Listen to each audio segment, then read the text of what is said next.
La Côte d'Ivoire va obtenir un prêt d'1 milliard de dollars du Fonds monétaire international pour faire face aux effets du coronavirus. En effet, le futur financement permettra à la Côte d'Ivoire de relancer son économie et de créer des emplois. La France et l'Allemagne ont annoncé effacer 5,4 milliards de dollars de dettes au Soudan. C'est à l'occasion de la conférence internationale d'appui à la transition soudanaise que le Soudan a obtenu l'annulation de sa dette envers ses créanciers. L'information a été donnée par le président français Emmanuel Macron. Les transferts d'argent vers l'Afrique ont baissé de 12,5% à cause de la diaspora du Nigeria.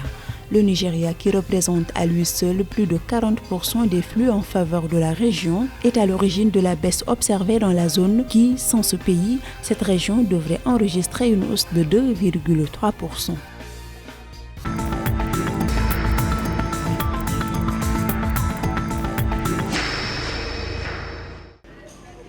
Afin de relancer son économie affectée par les effets néfastes de la pandémie du coronavirus, le Fonds monétaire international va allouer le montant d'1 milliard de dollars à la Côte d'Ivoire. L'information ressort d'un communiqué de la présidence ivoirienne. C'est au cours du sommet international sur le financement des économies africaines qui se tient actuellement à Paris que l'accord du prêt a été annoncé par la directrice générale du FMI, Kristalina Georgieva.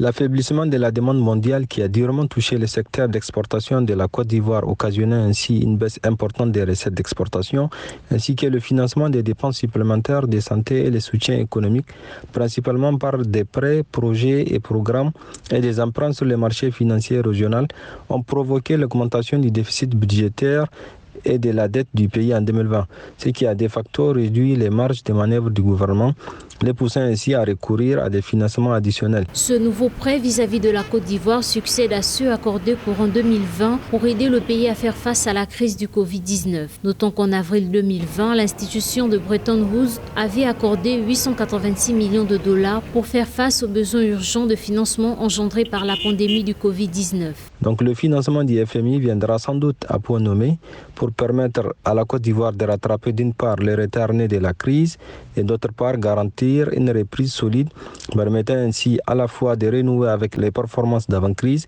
mais aussi stimuler la création de nombreux emplois. Un récent rapport du Fonds monétaire international sur les perspectives économiques de l'Afrique subsaharienne révèle que la Côte d'Ivoire fait partie des rares pays au monde à avoir maintenu une croissance positive en 2020 malgré la pandémie.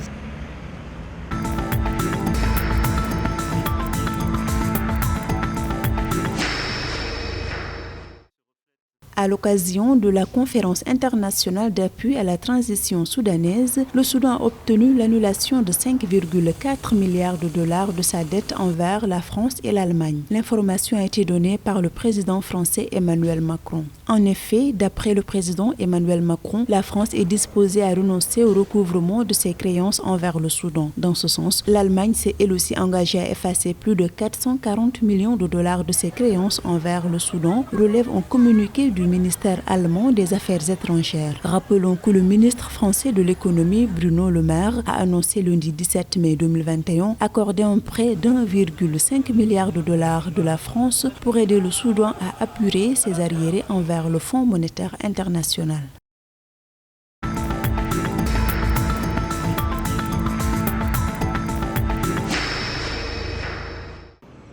La diaspora nigérienne a fait chuter de 12,5% les transferts de fonds vers la mère patrie. En effet, les envois de fonds vers le Nigeria, qui représentent à eux seuls plus de 40% des flux en faveur de la région, ont baissé de 27,7%. Malgré la pandémie du coronavirus en 2020, les transferts d'argent des migrants vers les pays, toutes régions confondues, n'ont baissé que de 1,6% par rapport à 2019 à 540 milliards de dollars en 2020. L'information ressort d'un rapport du Partenariat mondial pour les connaissances sur les migrations et le développement. D'après la Banque mondiale, la hausse devrait se confirmer en 2021 à 2,6%, sous-entendu par une amélioration des perspectives de croissance dans les pays à revenus élevés.